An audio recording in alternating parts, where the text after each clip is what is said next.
प्यारे मित्रों, नमस्कार। कपिल ज्योतिष संस्थान में आप सभी का एक बार फिर से स्वागत करता हूं। आज मैं कुछ ऐसे महत्वपूर्ण लॉ और सूत्र बताने जा रहा हूं जो आपके सभी के जीवन में काम आने वाले हैं। जो इस वीडियो को अच्छी तरह सुन लेगा और देख लेगा, वह काफ़ी कुछ अपनी कुंडली भी समझ सकता है कि उसकी कुंडली के ग्रह यदि इन इन स्थानों पर बैठे हुए हैं तो वह क्या रिजल्ट देंगे। तो इसलिए आइए शुरू करता हूँ, वीडियो को लंबी ना करते हुए। वैसे इसमें मुझे काफ़ी कुछ बताना है, वीडियो थोड़ी लंबी होएगी। इसमें कई प्रकार के योग और कई प्रकार के सूत्र आएंगे। जो देखना चाहें वह देख सकते हैं, जो सुनना चाहें सुन सकते हैं। आइए शुरू करते हैं।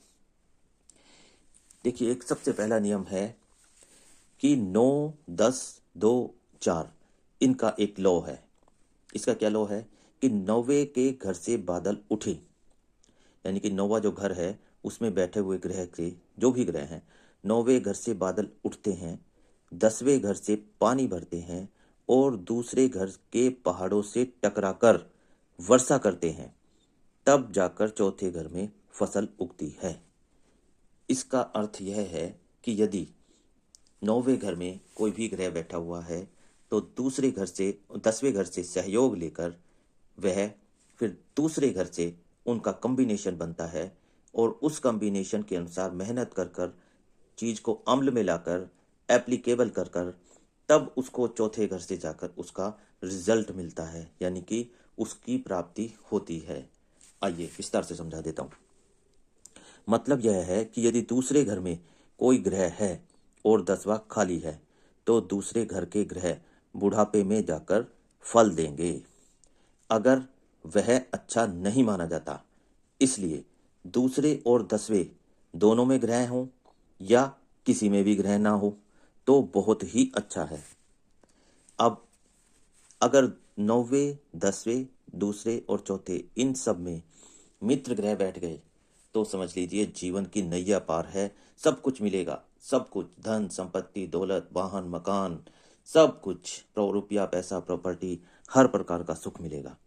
यदि इनमें से कुछ में भी आपस में दुश्मन ग्रह बैठे तो उस जगह दिक्कत आएगी।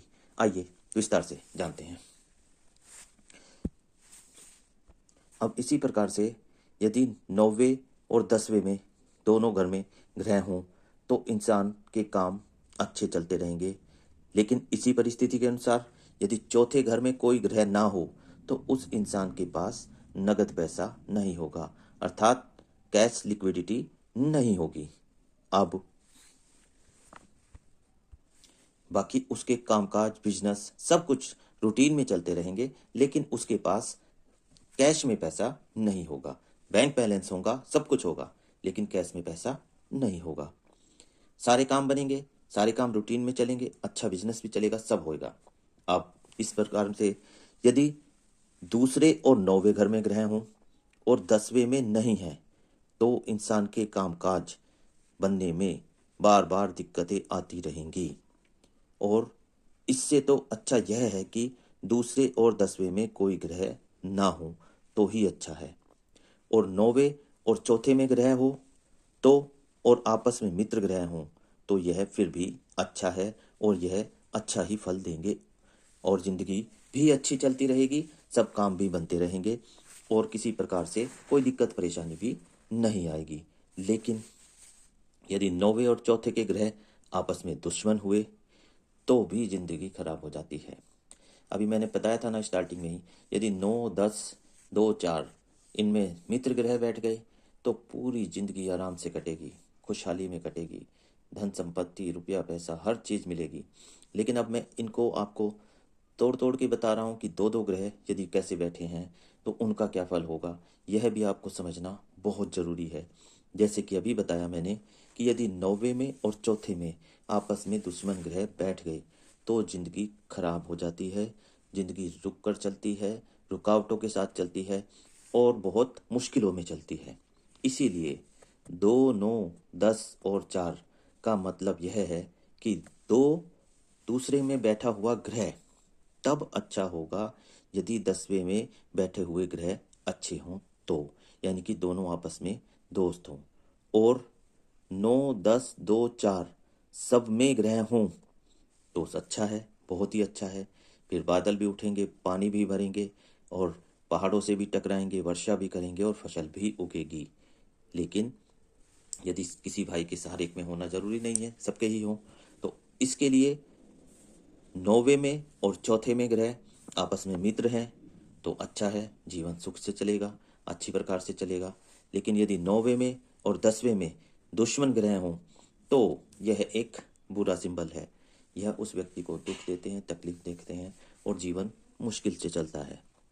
इसीलिए ये लाल किताब कहती है कि दूसरे घर में कोई भी ग्रह ना हो तो ही अच्छा है। वैसे यहाँ पर बैठा हुआ ग्रह किस्मत का ग्रह भी कहलाता है, लेकिन यदि 9, 10 और दूसरे में ग्रह हों तो ये तभी शुभ माने जाएंगे यदि 8वां घर खाली हो।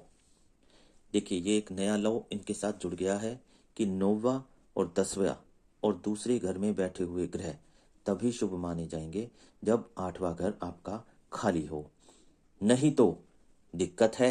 यदि 8वें घर में, नहीं तो दिक्कत पेश यह आएगी कि अगर 8वें घर में ग्रह बैठा हुआ है तो ये आपके 9, 10 और दूसरा भी आपको शुभ फल नहीं दे पाएंगे। यह भी आपको उतना अच्छा फल नहीं दे पाएंगे। अब इसी में जानिए कि 9वें घर से बादल उठने का मतलब यह है कि 9वें घर में हमारा जो हमारे परिवार है, हमारा परिवार दादा दादी, चाचा ताऊ, माता पिता का होता है।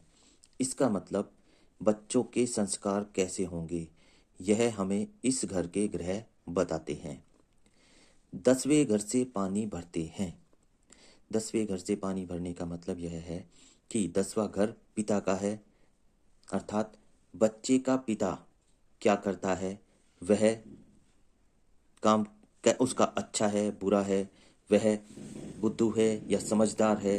वह पिता अर्थात पिता मतलब एक अच्छा समझदार बिजनेसमैन या अच्छा दुकानदार या अच्छा नौकरी वाला, एक अच्छी रेपुटेशन वाला। कहने का मतलब जो उसको बच्चे को विरासत में मिलते हैं। यदि पिता अच्छा है तो 10वें घर से उसे समझिए विरासत में ये चीज मिलेगी।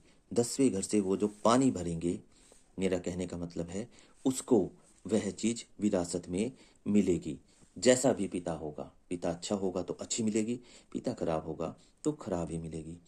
अब 10वें घर से उन्होंने पानी भरा और दूसरे घर के पहाड़ से जाकर वह बादल टकराएंगे, अर्थात उस बच्चे ने अपनी वाणी के द्वारा अपने आप को प्रस्तुत किया और एक प्रोजेक्ट बनाया, अपना दिमाग लगाया और उस दिमाग को लगाते हुए उसने एक प्रोजेक्शन के आधार पर अपने आप को प्रस्तुत किया।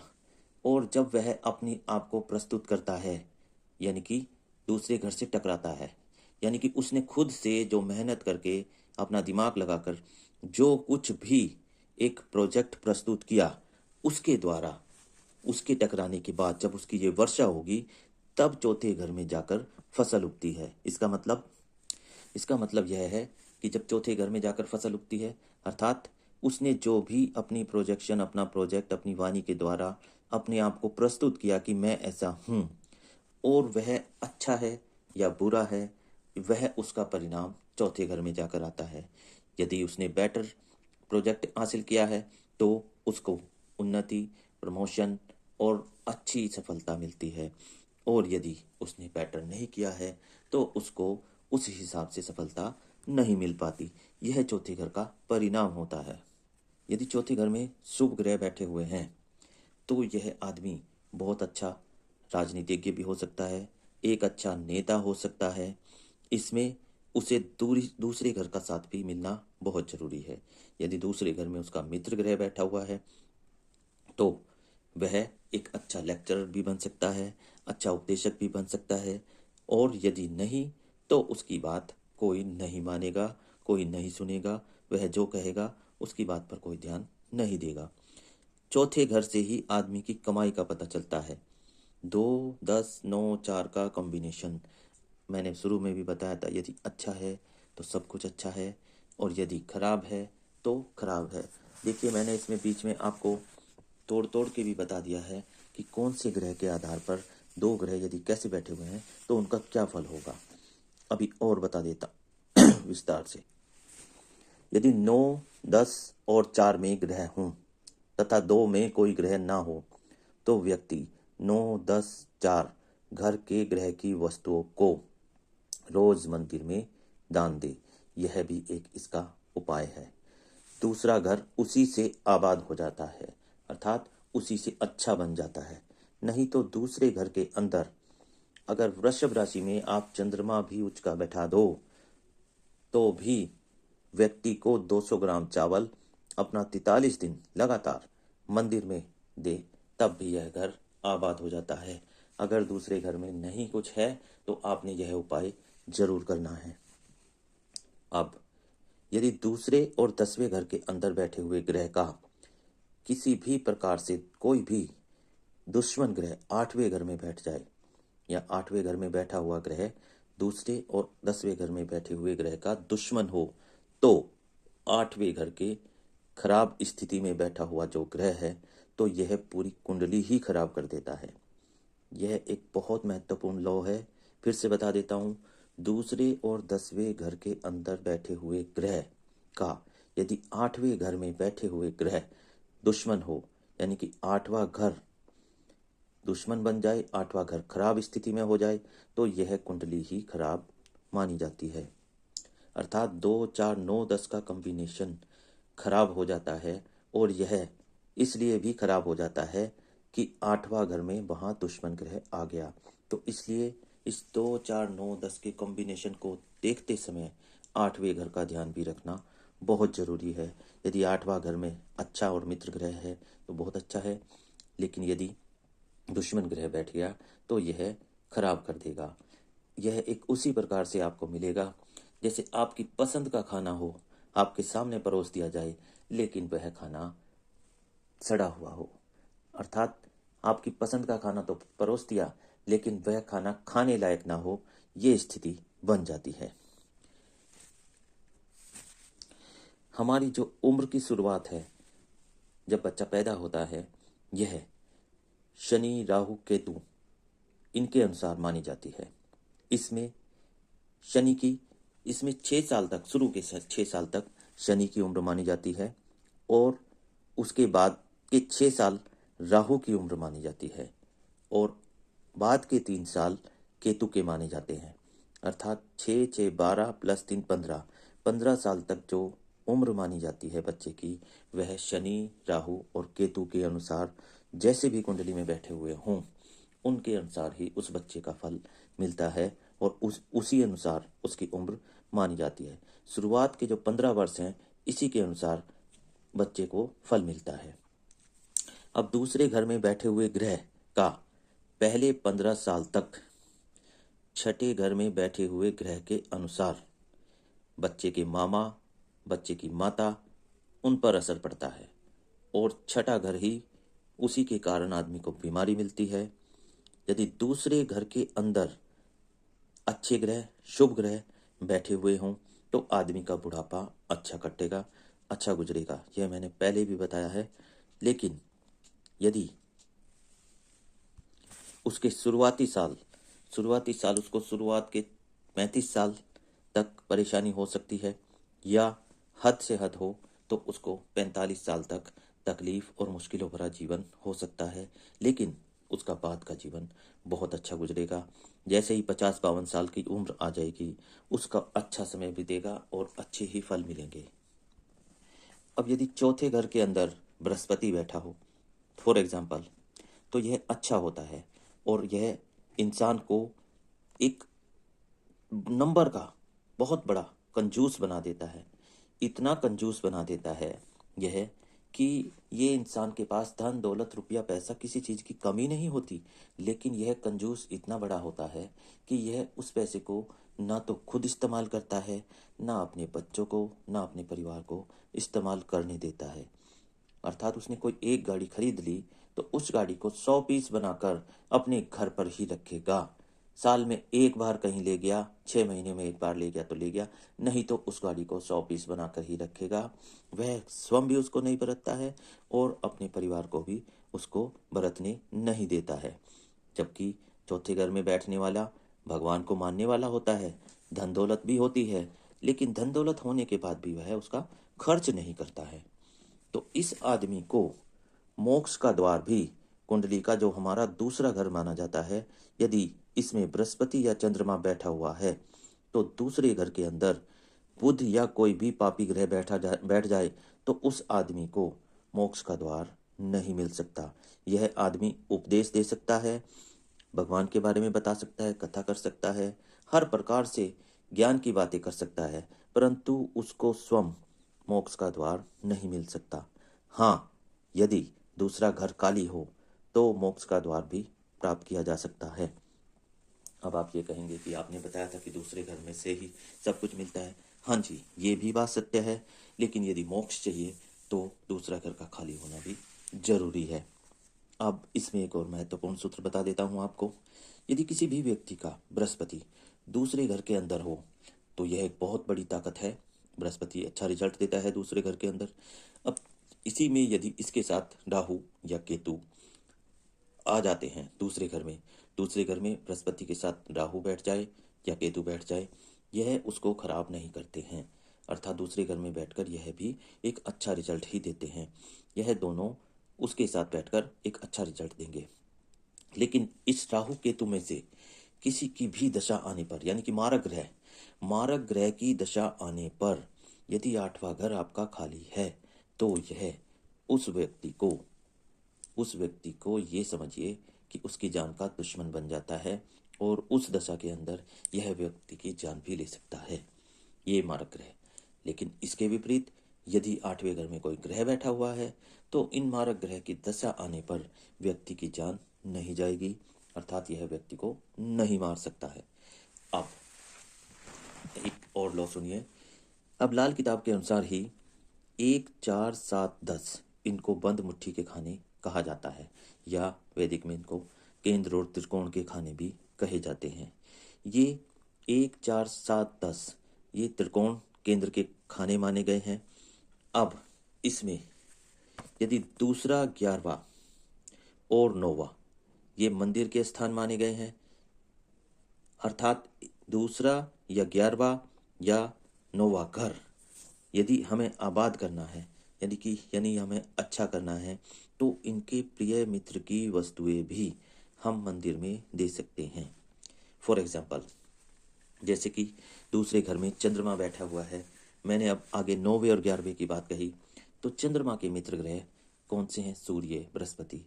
हम इनके चंद्रमा के मित्र की ग्रह वस्तुएं मंदिर में दे सकते हैं, जिससे हम दूसरा, 11वां, 9वां इन तीनों ग्रहों को आबाद कर सकते हैं, अच्छा कर सकते हैं। अब यदि विशेष बात इसमें यह है कि यदि दूसरे में और 11वें में घर में 2, 3 या 4 ग्रह भी बैठे हैं तो इनमें से जिस भी ग्रह की दशा या अंतर्दशा आएगी वही अपना फल देगा, बाकी सब नहीं देंगे। अर्थात जिस ग्रह की महादशा आएगी वही ग्रह अपना फल देगा, दूसरे नहीं देंगे। ये एक कितनी अच्छी और नोट करने वाली बात है कि दूसरे और 11वें घर में यदि 2 ग्रह, 3 ग्रह या 4 ग्रह भी एक साथ बैठे हुए हैं तो इनमें से जिस भी ग्रह की महादशा आएगी केवल वही अपनी दशा का प्रभाव उस व्यक्ति पर डालेगा, बाकी और जो ग्रह बैठे हुए हैं वह उसको नुकसान या फायदा नहीं पहुंचाएंगे। यह एक बहुत महत्वपूर्ण सूत्र है। अभी जैसे मैंने बताया था कि बच्चे को 15 साल तक शनि, राहु, केतु के फल मिलते हैं, तो दूसरे घर का ग्रह ही बच्चे को 15 साल तक केवल वह फल शनि, राहु, केतु इनके अनुसार देता है। यदि ग्रह अच्छा है तो बुढ़ापा भी बहुत अच्छा है इसी में। लेकिन यदि 9वां घर में जो भी ग्रह बैठा हुआ है बच्चे को ज्ञान वहीं से प्राप्त होता है। 9वें घर में जैसा भी ग्रह बैठा होगा बच्चा वैसे ही पढ़ाई लिखाई करेगा, वैसे ही उसमें संस्कार आएंगे, वैसे ही संस्कारों को वह ग्रहण करेगा। अब दूसरे घर में यदि सौम्य ग्रह यानी कि अच्छे ग्रह चंद्रमा, बृहस्पति, बुध या सूर्य और मंगल भी बैठ जाएं तो किसी भी परिस्थिति में क्रूर या पापी ग्रह भी शुक्र, शनि, राहु, केतु यदि दूसरे घर में बैठे हुए हों तो वह लोग सुलह करने वाले ही होंगे। यह लोग अपनी ईगो पर लड़ने वाले नहीं होंगे। कभी कभार अड़ भी जाएं तो भी यह किसी के समझाने पर, मनाने पर, बीच बिचाव करने पर यह सुलह कर लेते हैं, अर्थात अपना एक सफ़ेद झंडा उठाकर उसको रिजॉल्व कर लेते हैं मसले को।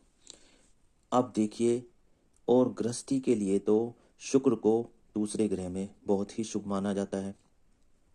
गाय के स्वभाव की तरीके से होता है और बैल की तरह काम करके वह अपनी गृहस्थी और अपने परिवार को संभालने वाला होता है। अगर दूसरे घर के अंदर कोई ग्रह नहीं है तो जन्म कुंडली में जैसा भी बृहस्पति होगा, दूसरा घर उसी के अनुसार हमें फल देगा। अच्छा या बुरा जैसा भी फल होगा वह हमें दूसरे घर के अनुसार ही मिलेगा। अब यदि बच्चा अपने मामा के लिए खराब है तो खराब ही होगा। अगर 9वें घर में अच्छा ग्रह है और दूसरा खाली है तो बृहस्पति भी यदि अच्छा है तो वह बच्चा पढ़ाई, संस्कार दोनों में अच्छा रहेगा। दोबारा समझिए, अगर 9वें घर में अच्छा ग्रह है और दूसरा खाली है तो बृहस्पति यदि अच्छा है तो बच्चा पढ़ाई में अच्छा